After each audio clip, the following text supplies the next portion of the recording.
السلام علیکم ورحمۃ اللہ وبرکاتہ۔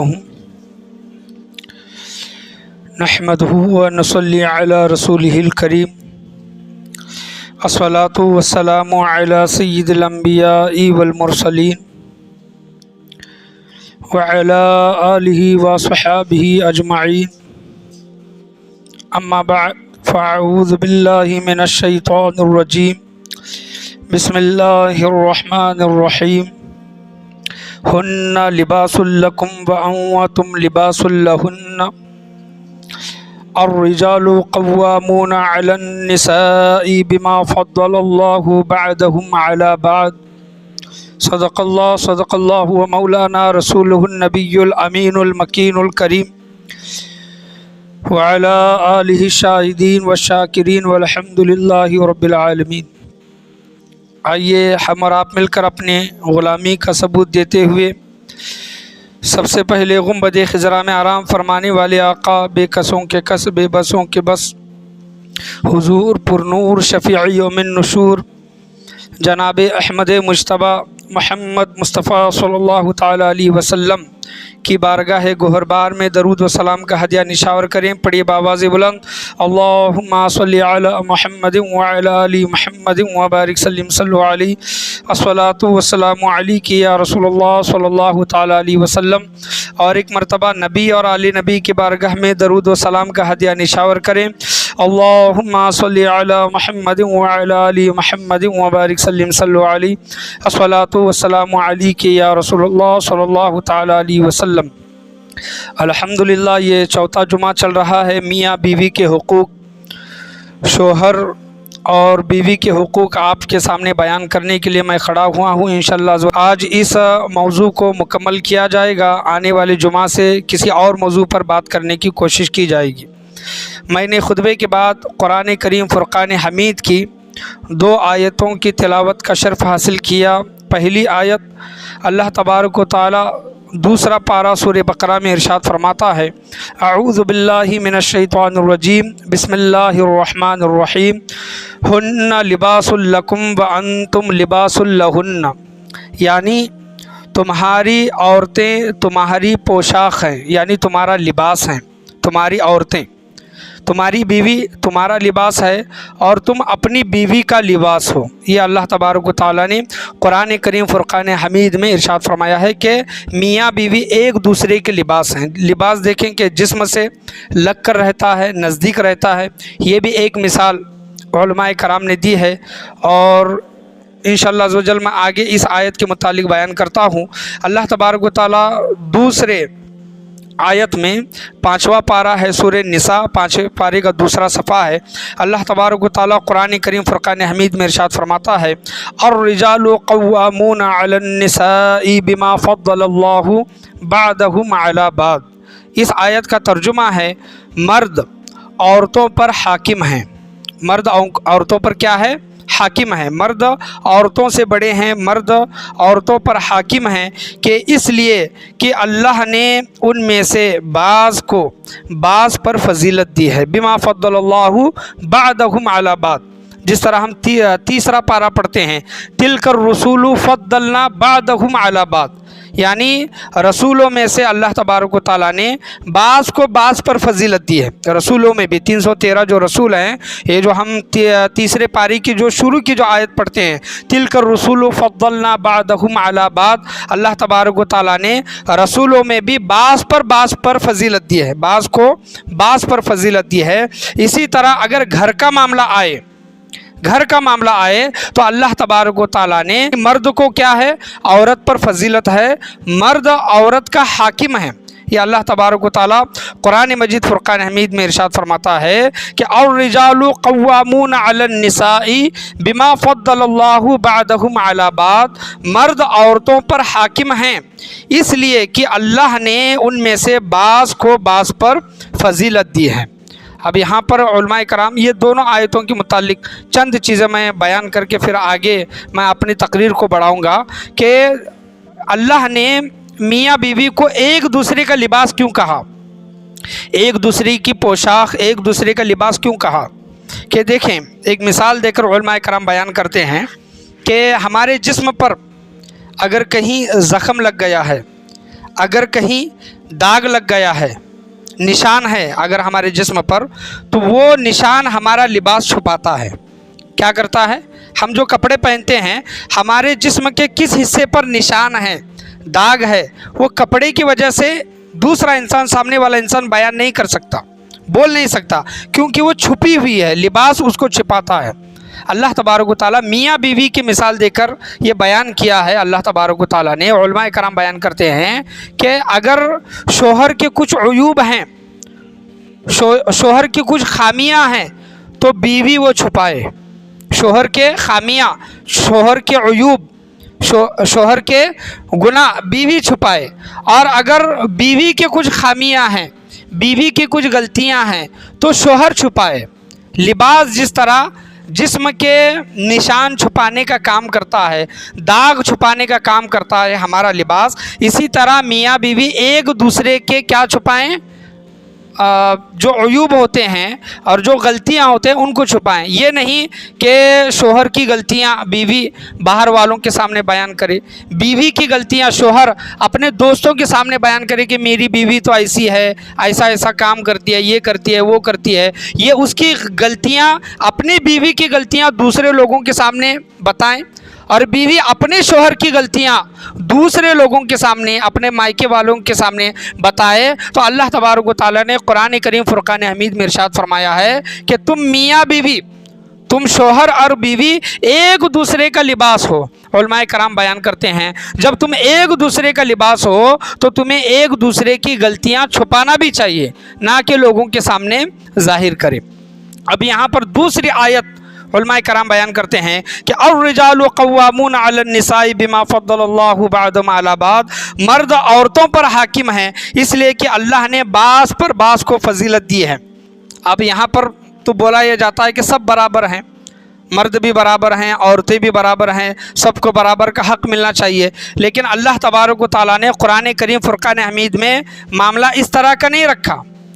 اگر بات جب دو لوگوں کی آئے، بات جب عورت یا پھر مرد کی آئے، تو اللہ تبارک و تعالیٰ کے نزدیک مرد افضل ہے۔ اب یہ ایک مثال دے کر علماء کرام بیان کرتے ہیں کہ سمجھ لیجئے کہ کسی ملک میں ایک بادشاہ نہیں بلکہ دو بادشاہ ہیں۔ ایک بادشاہ نہیں، ایک ملک میں ایک بادشاہ نہیں بلکہ دو بادشاہ ہیں۔ تو دو بادشاہ ہوں گے تو دونوں کی رائے، دونوں کی سوچ مختلف ہوگی۔ ایک بادشاہ ایک بولے گا، دوسرا بادشاہ دوسری چیز بولے گا۔ اسی طرح اب سمجھ لیں کہ ہم ایک خدا کی عبادت کرتے ہیں، ہم ایک اللہ کو مانتے ہیں۔ مثال کے طور پر سمجھ لیں کہ اگر خدا دو ہوتے تو دنیا کا معاملہ کیا ہوتا؟ تو خدا ایک ہے اور ایک خدا پوری دنیا کو چلا رہا ہے۔ اگر دو خدا ہوتے تو یہ دنیا اس طرح نہیں چل سکتی۔ علماء کرام بیان کرتے ہیں کہ اسی طرح اگر گھر میں سب برابر ہیں، شوہر بھی برابر ہے، بیوی بھی برابر ہے، تو بیوی کا ایک کہنا ہوگا اور شوہر کی ایک بات ہوگی، تو دونوں میں سے کس کی بات کو مانا جائے؟ تو علماء کرام بیان کرتے ہیں اسی وجہ سے جس طرح ملک کا نظام دو بادشاہ نہیں چلا سکتے، دنیا دو خدا نہیں چلا سکتے، اسی طرح گھر میں بھی دو لوگ برابر گھر نہیں چلا سکتے، اس میں سے کوئی ایک بڑا ہونا چاہیے۔ تو اللہ تبارک و تعالیٰ نے مرد کو حاکم بنایا ہے۔ مرد کی عقل عورت سے زیادہ ہوتی ہے۔ بعض اوقات دیکھا جاتا ہے کہ عورتیں مردوں سے زیادہ ہوشیار ہوتی ہیں، عورتیں گھر چلاتی ہیں، وہ بہت کم چیزیں دیکھی جاتی ہیں، لیکن اکثر اگر تعداد دیکھیں گے تو اللہ تبارک و تعالیٰ نے مرد کو عقل سے نوازا ہے۔ مرد کی عقل عورت سے زیادہ ہوتی ہے۔ اسی وجہ سے بیان کرتے ہیں کہ اگر گواہی اگر دینا ہے تو اگر کوئی ایک مرد گواہی دے رہا ہے، وہیں پر عورتیں اگر گواہی دینے کے لیے آئیں گی تو دو عورتیں لگیں گی، ایک عورت نہیں، یعنی ایک مرد کی گواہی دو عورتوں کے برابر ہے۔ اگر کوئی عورتیں گواہی دیتی ہیں تو دو ہونی چاہیے۔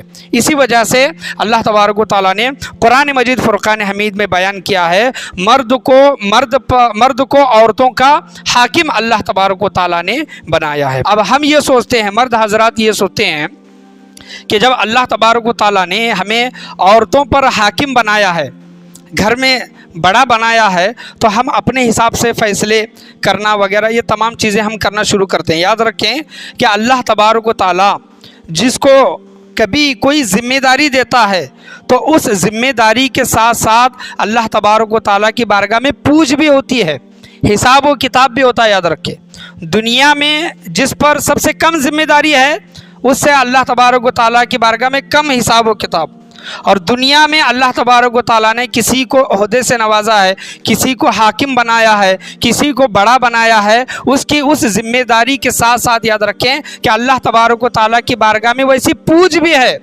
حساب و کتاب بھی ہے۔ تو اللہ نے جب ہمیں حاکم بنایا ہے تو جس طرح ایک بادشاہ پورے ملک کو جس طرح چلاتا ہے، ایک حاکم جس طرح پورے شہر کو چلاتا ہے، اسی طرح گھر کا آدمی، گھر کا حاکم ہے، اس پر ذمہ داری ہے، اس پر ذمہ داری ہے کہ عورتوں کی، اس کے بچوں کی دیکھ بھال کرے اور گھر کا نظام صحیح سے چلے، شریعت پر چلے، دین پر چلے، اس کی بیوی دیندار ہو، اس کے بچے دیندار ہو۔ اگر بیوی دیندار نہیں ہے، بچے دیندار نہیں ہیں، یاد رکھیں کہ قیامت کے دن اس آدمی سے، اس حاکم سے، اس مرد سے اللہ تبارک و تعالیٰ قیامت کے دن پوچھے گا۔ اب یہاں پر یہ کہتے ہیں، بہت سے لوگ یہ سوال کرتے ہیں، یہ چیز میں بہت پہلے بولنا چاہ رہا تھا لیکن وہ کبھی کبھی چیزیں رہ جاتی ہیں کہ حافظ صاحب ہم اپنے گھر کی عورتوں کو بولتے ہیں، ہم اپنے بچوں کو بولتے ہیں، ہم اپنے گھر والوں کو، رشتہ داروں کو بولتے ہیں، نیکی کی دعوت دیتے ہیں، لیکن وہ عمل نہیں کرتے، وہ ہماری بات کو نہیں مانتے۔ یاد رکھیں کہ بولنا آپ کا کام ہے۔ اگر آپ کی بیوی نمازیں چھوڑتی ہیں، آپ کے بچے دین کے راستے پر نہیں ہیں، نمازیں نہیں پڑھتے، شریعت پر نہیں چلتے، تو مرد کا کام یہ ہے کہ وہ بیوی بچوں کو بولے، بیوی بچوں کو بولنا، بعد میں وہ اس پر عمل کرے یا پھر نہ کرے وہ ان کی مرضی ہے۔ آپ بولے، آپ بری اس ذمہ ہو گئے۔ اللہ تبارک و تعالیٰ بھی حضور صلی اللہ تعالیٰ علیہ وسلم سے یہی فرماتا ہے کہ اے حبیب، آپ کا کام تھا پیغام پہنچانا، آپ نے اپنی ذمہ داری نبھائی۔